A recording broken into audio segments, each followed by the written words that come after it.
Most organizations have employees that work directly with customers and some that don't. But is it fair to say that non-customer facing employees don't impact the customer experience? Just because you're not talking to the customer that we've actually sold the service to doesn't mean that you are blocked off and that your behavior, your attitude, your approach won't have an effect. And to really turn it around and think, how can my behavior here have a positive effect downstream through all of these different channels? Let's discuss why everybody in the company has a customer on this episode of the CX Leader Podcast.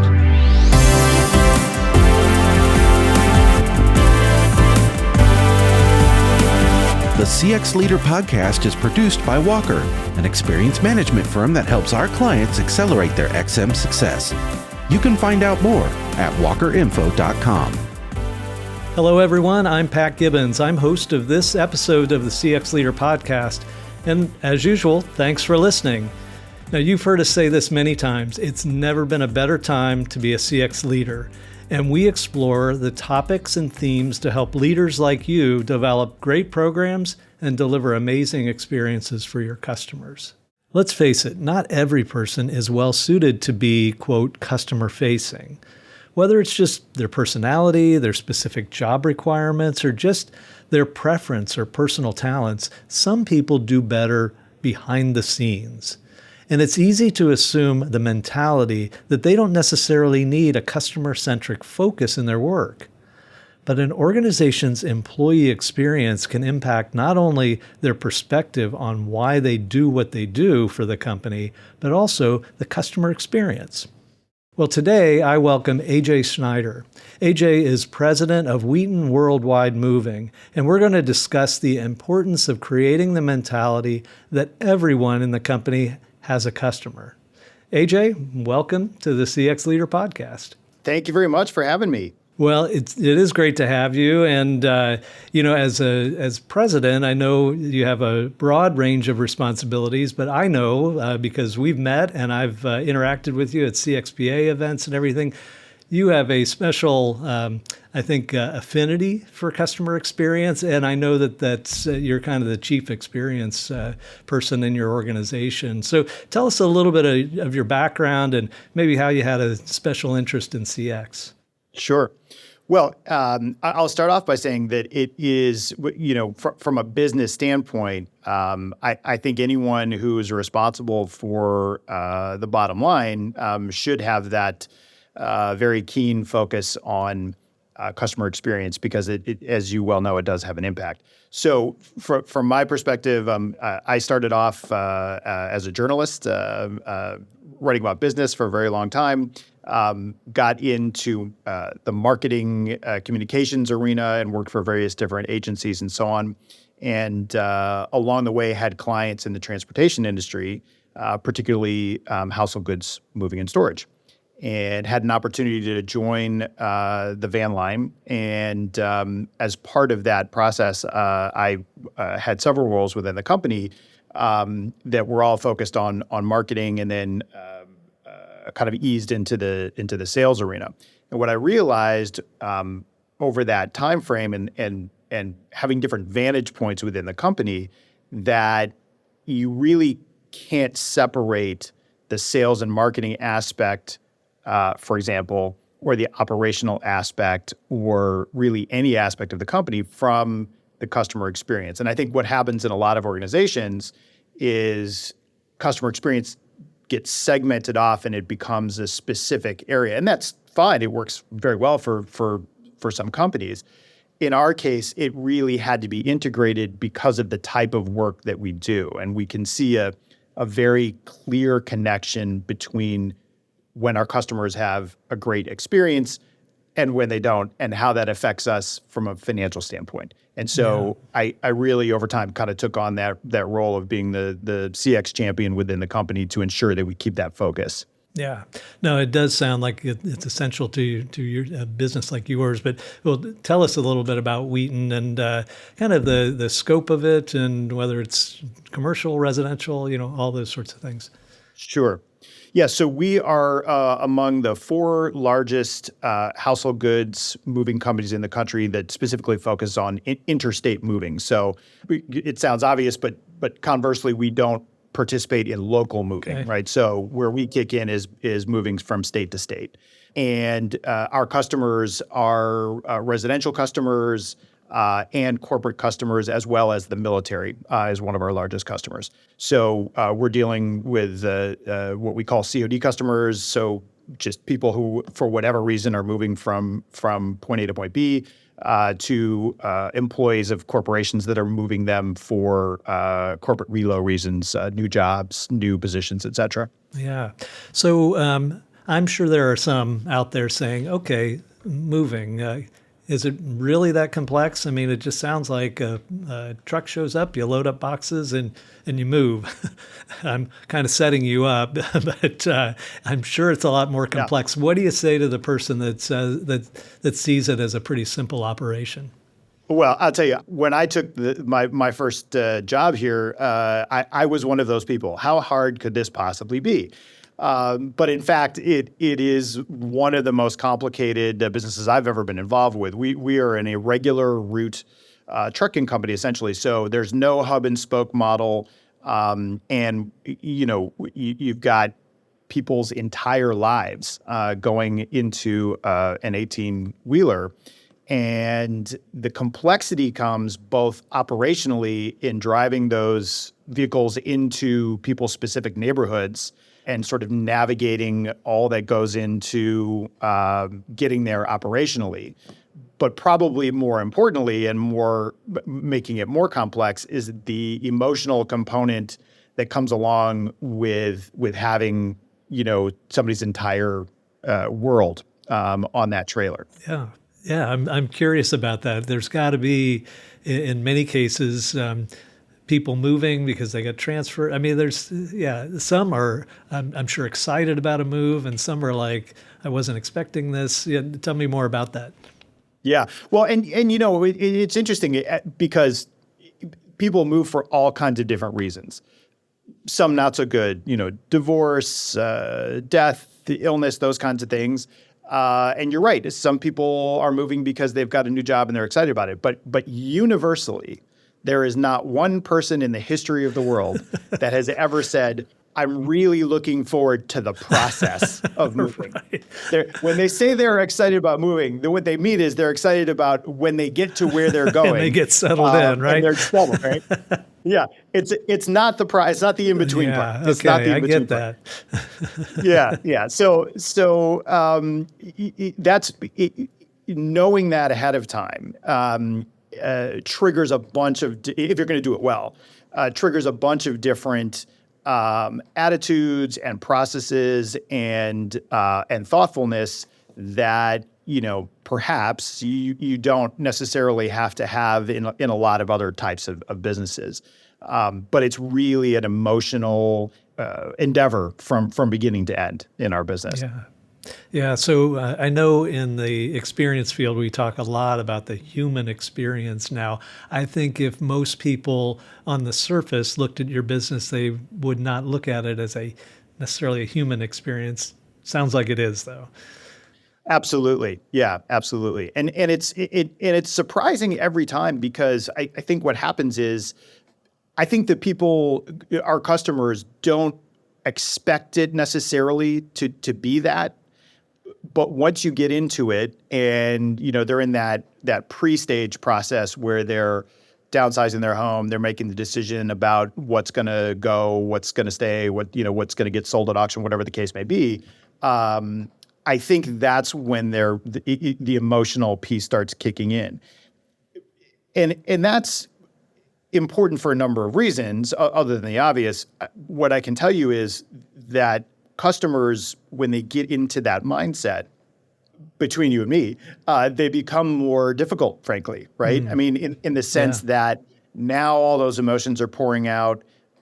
Maybe they're going to focus in on little things that didn't go quite right that they may not have focused on if they weren't in that emotional kind of space. Right. You and I might overlook an interaction that we have about our cell phone service or, something of that nature. They're not going to overlook that as part of this process. Well, and it strikes me too that in many business relationships that we have as customers, there's some sort of repetition to it. Well, if this didn't go that well, next month I'm doing it again, or I'm shopping there again. I had a bad experience at the grocery, but I'll go back and give them another. That's not the same situation. It's not like you're building loyalty because they're gonna come back next week, right? Exactly. We do not in our business do not have the luxury of frequency of purchase. And I always, when I describe this to people, I use the example of a coffee chain, right? If your coffee wasn't quite right this morning, that company has a variety of options to improve the experience immediately. They could pour out the coffee and say, let me make that again for you. They could say, I'm going to give you a coupon so that next time you're in, you can have a free cup of coffee.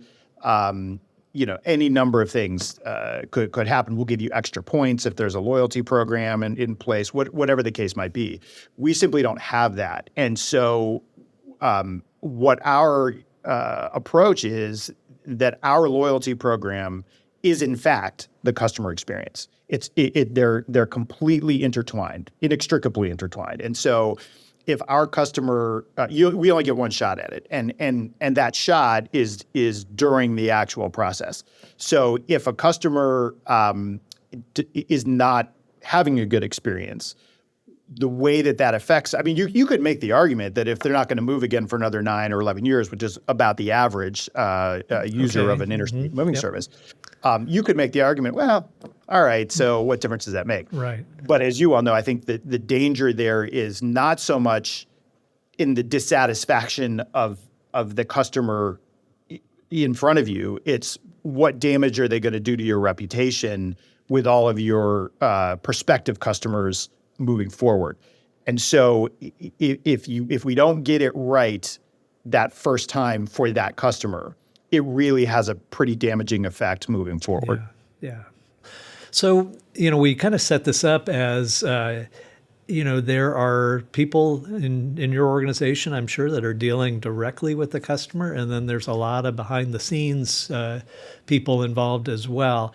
And it sounds like you have kind of a unique way of kind of looking at those employee interactions. So tell us about that.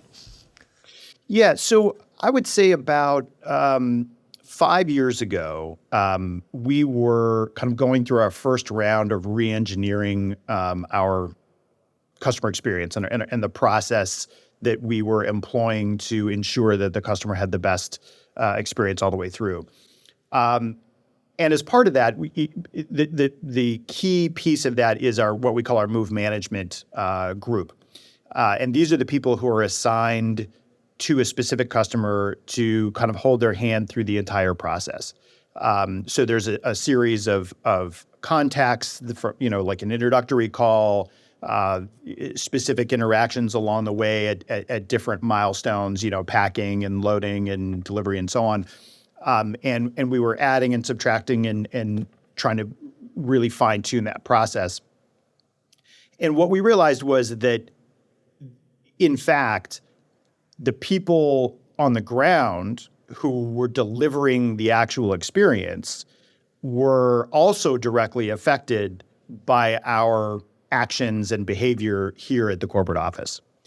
And that kind of got us thinking about, hey, maybe we ought to expand our thought process as we build out this move management framework to include a larger group of people, because what we are finding is that it's really a one experience internally built on another until you get all the way to the person who's actually in front of the customer. And so what we decided to do was to create a program that we've since trained everybody in the building on. Everyone's been through it here. When you come on board, you go through the program. Every executive has been through it. It was called our Service Ready program. And as part of that training, what we tried to make very clear was if you happen to be in our revenue accounting department, the interaction that you have with our moving agent let's say in Alabama, has an effect on the way that agent in Alabama is going to treat their customer. So if that agent isn't getting paid quickly, if that agent is having a difficult interaction with one of our folks about some missing paperwork or something like that, they then maybe get a bad attitude, turn around, and now they're not happy talking to the customer who's actually paying for our service. Collectively, we all benefit from that. Right.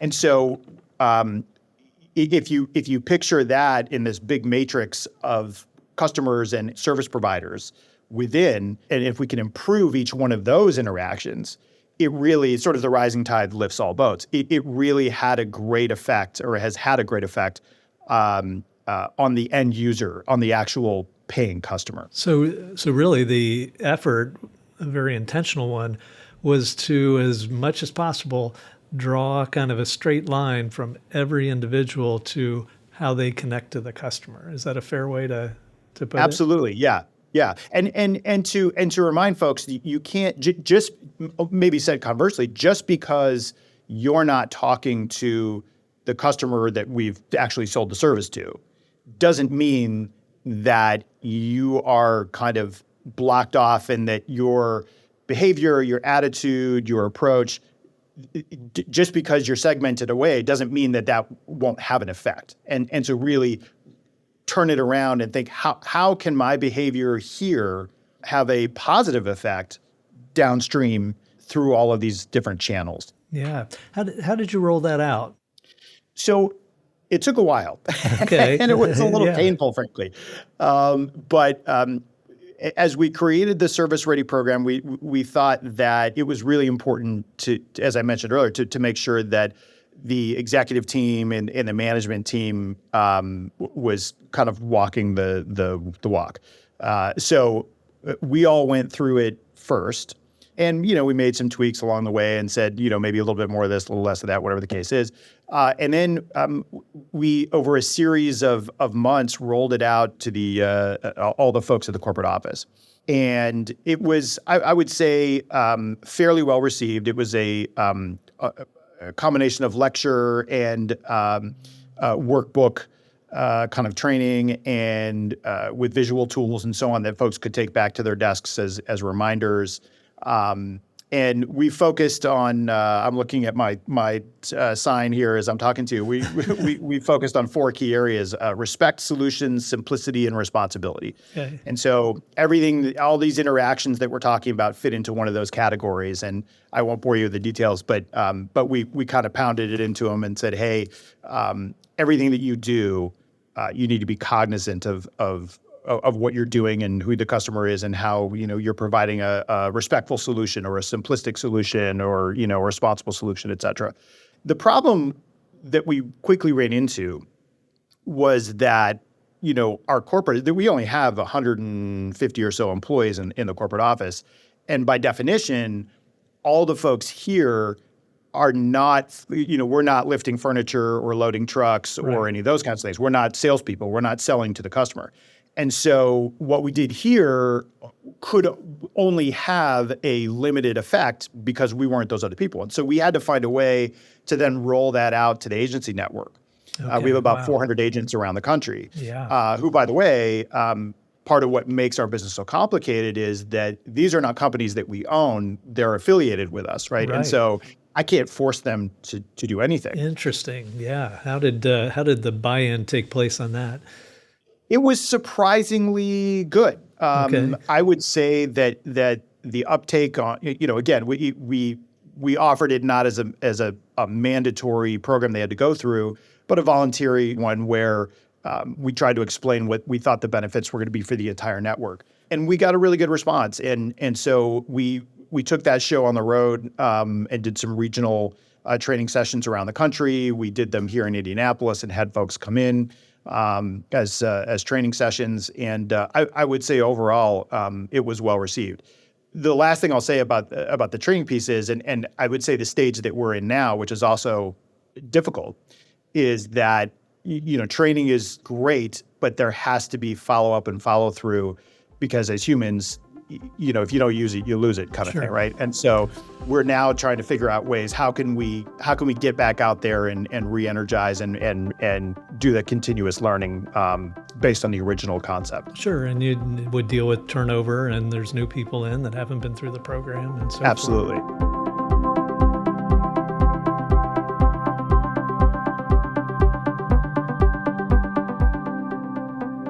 I think it's interesting because I think there's lessons here far beyond your industry. So many industries have some sort of chain of command or supply chain, as we know, whether it's technology or manufacturing, where they have partners and agents and representatives that aren't, they don't have that much control over them, but you want them to be part of your brand. They are the ones that are often delivering your service, and that is, in many cases, the brand, right? Yeah, for sure. And I think I think in order to get people on board, I think it's important that you educate them not just on the what, but also the why, right? And let's face it, if you are a small business owner, by the way, I should point out, we here, we're an ESOP company. So every employee here is an owner, technically. And so it's in everyone's best interest. If the company does better, then each individual also does better because they own a part of the company. And so I think to be able to say to the folks you're trying to get on board, hey, here's the direct effect that improved customers' experience and satisfaction can have. Here's the bottom line effect that it can have, and that affects you directly. I think that's really important, and I think that helped us tremendously. Our measurement, and I will say it is a bit difficult to measure. Anytime you're getting into that somewhat ethereal area of how a customer is perceiving you. But what we chose to do was use our NPS scores as a compass as to how well we were doing. And in fact, what we were able to see over the last 5 years is that our NPS scores have significantly improved. And most interestingly, I would say improved during our busiest time of the year. So typically, our NPS scores will dip a little bit during the summer, which is our busiest time, simply because of the huge volume that's coming through the system. We've actually seen improvements during the summer. And I can't give 100% credit, I can't say for sure, but I would draw a careful correlation between the service-ready training that we provided and our uptick in NPS scores. No, it makes total sense. And that's wonderful to hear that, again, as CX leaders, we're always trying not just to operationally run a program and gather the feedback, but to see that it's making some impact. So that must be really gratifying for you as well. Oh, it has been. It's been a lot of fun. Yeah. It's been a lot of fun to watch. Yeah. I'm curious how you promoted it throughout the company. And, you've talked a little bit about how you've done the trainings and things. I know you referenced you were looking at your sign there. Are you the only one with the sign, or does everybody have a sign? Or No, so when we rolled it out, I commissioned a series of posters that are now littered throughout the building. You cannot turn a corner without running into one of these signs that outlines these four pillars that I was talking about earlier. And I joke about it, but I do think that it's helpful to have a visual reference for folks that change is hard, right? And so if they've been operating one way and now you're saying, well, I want you to keep doing that, but I also need you to do this, this, and this. That way they don't have to think about it as much. They're triggered by what they see on that poster, and I think that's helpful. And I should point out too that our rolling out the program was met with some skepticism, right? Is this going to be a flavor of the day kind of thing? Was this going to be how does this really benefit me, or why should I do this kind of thing? And I think some of the visual tools and the reminders and so on, I think were helpful at getting through that. Yeah, I wondered if there were naysayers or, some people that said, hey, look, man, if I just do my thing, it's somebody else's problem if they're not, acknowledging my reports or whatever. I'm sure you had some of that, but some mental reminders and keep people endorsing it, I'm sure, that brings people along. It sure does, and you won't capture everybody, and that's okay. But I do think that the age old things that we know from marketing and advertising and so on, they work. So repetition, frequency, those types of principles, those types of approaches really do help. So I'm curious, at the beginning of the interview, you mentioned a little bit about the different audiences that you have, residential, commercial, military. Is there a particular group that is unique or more difficult to serve, or that has been a particular focus for the organization? Yeah, actually, we have spent a tremendous amount of time and effort growing our business with the older adult market. And specifically, these, if you think, baby boomers, maybe a little bit younger, end of the baby boomer generation, all the way up through, 80, 85-year-old, something like that. A significant part of our business pie is now, when we look at our demographics, is within that group. And what's interesting about that group is that while overall the statistics show that mobility in the United States is actually on the downturn, and it has been for a very long time, pre-COVID and all that kind of stuff. But this particular group is actually very mobile in their later years. They're moving closer to their children, their adult children, see their grandchildren. They're moving into and out of senior living communities, those kinds of things. And what makes this a particularly challenging target audience is that it requires, working with them requires a special level of patience. There's a lot of operational difficulties with it. In other words, just as a quick example, where in a I'll call it a regular move, we might put boxes on the floor for the customer to then unpack at their leisure after the movers are gone. With an older adult customer, you want to put as much at waist level, on a counter, because they have more difficulty getting close to the floor, those kinds of things. Yeah. So the training to do that properly, the training around that kind of stuff requires a lot more intensity.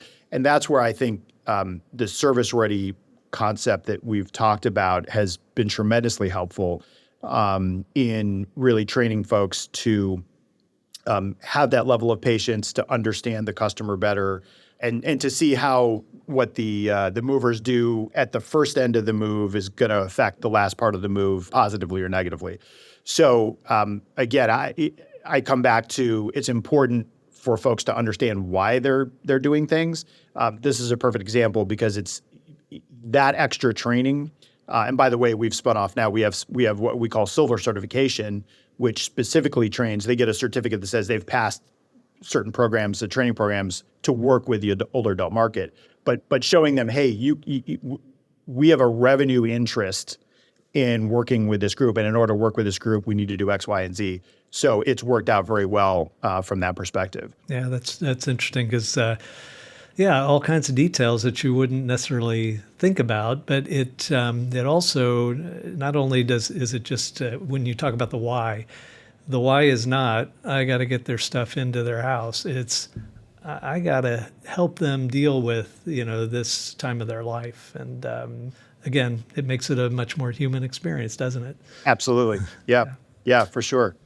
Well, we've come to that point that we ask for you to give us one more tip, and that is our take-home value. So, AJ Schneider, what is your take-home value from our lesson today? All right. Well, this is going to sound a little corny, but I promise you that it helps. So, actually, I'm going to reference another company in my tip to then explain why we have done it here. Depending on where you live in the country, you may or may not be familiar with the restaurant chain Chick-fil-A.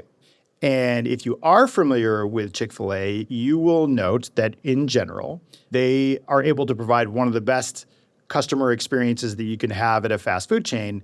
And it is marked in particular, everyone who goes to Chick-fil-A will know this, their employees, in response to you saying as a customer, thank you very much for my meal, they say, my pleasure. It's baked into their culture. It is reflexive at this point. Every employee does that in the drive-thru, at the counter, you name it. When we were going through our process of the Service Ready program and training people that there's more than one customer, right? It could be, the in-office employee, it could be an agent of ours, the revenue accounting department, claims department, whatever it is. We wanted to have that same kind of rallying cry. My pleasure was already taken by Chick-fil-A. So we came up with happy to help. And again, we talked about a little bit of change resistance because it felt a little corny to folks, right, at first. But once it got rolling, you could walk throughout the building and you would hear people respond to each other, happy to help, happy to help. You would see it in email sign-offs, thanks for doing that. You write back, happy to help. They even came up with abbreviations, H2H, because happy to help was apparently too long. But the tip in all of this is that while it's a little corny, having that rallying point, when you're trying to affect change, particularly of this nature, having that rallying cry where everybody sort of bonds over that phrase is, I think, extremely helpful. And you would be surprised at the difference that makes. So my tip would be, whatever you're happy to help or my pleasure is in your organization, wrapping something like that around the change initiative that you are trying to achieve, I think could do wonders. Well, corny or not, I think that's a great tip. And I think it's just amazing how those things can catch on and just have a big impact on the culture. So it's a great suggestion. AJ Schneider is president of Wheaton World Wide Moving.